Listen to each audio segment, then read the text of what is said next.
श्री राधे श्याम। 10 जनवरी 2025 शुक्रवार को पौष शुक्ल एकादशी श्री पुत्रदा एकादशी का पावन पर्व है। इस एकादशी के महात्म को भी श्री कृष्ण ने महाराज युधिष्ठिर को सुनाया।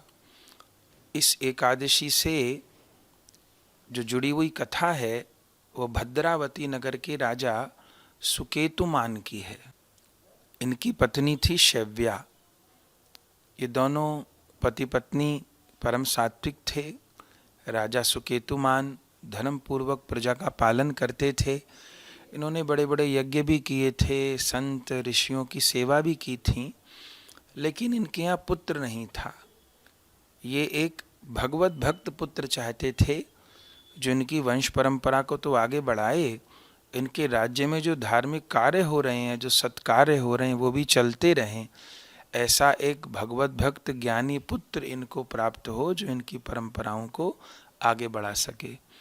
लेकिन बहुत प्रयास करते थे, बहुत अनुष्ठान भी किए, पर इनके भीतर एकादशी निष्ठा नहीं थी। एकादशी व्रत नहीं करते थे।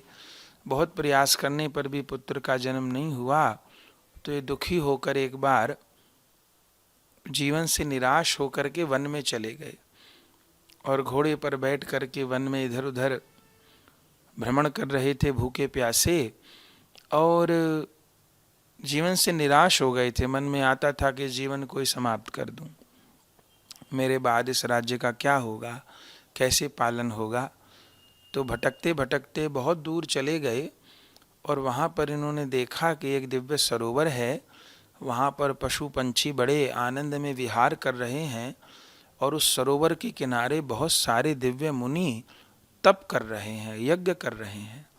तो ये घोड़े से उतरे, उनको प्रणाम किया और पूछा कि इस निर्जन में बैठे हुए मुनि लोग आप कौन हैं।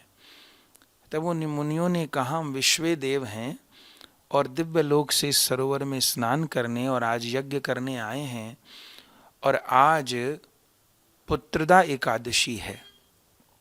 माने राजा पूरे दिन भटकते रहे वन में भूखे प्यासे, दुखी होकर के, पर उस कारण उनका एकादशी का व्रत हो गया।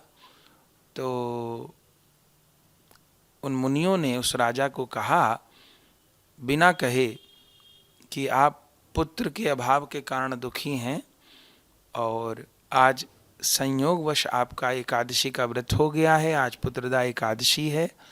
अब आप घबराएं ना, आप अपनी पत्नी के साथ में प्रत्येक एकादशी का निष्ठापूर्वक पालन करें तो आपके यहाँ भगवत भक्त तेजस्वी पुत्र होगा और उसके द्वारा आपका राज्य का सुंदर संचालन होगा, प्रजा धार्मिक बनी रहेगी और जो जो आपके मनोरथ संकल्प हैं वो पूर्ण होंगे।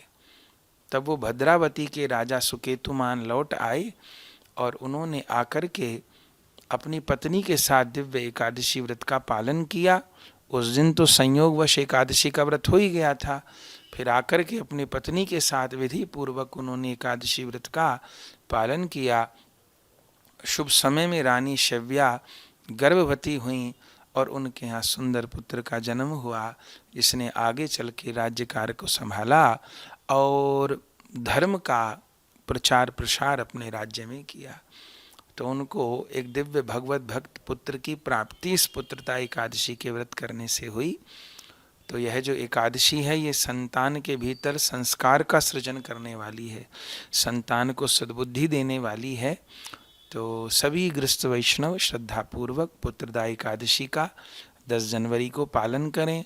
हो सके तो अपनी संतान से, वैष्णवों की तो संतान प्राय सभी व्रत रखती हैं, पर जिनके बच्चे नहीं रखते हों व्रत तो विशेषकर आग्रह करके उनसे व्रत रखवाएं और सभी लोग भगवत कृपा के पात्र बने। श्री राधे श्याम।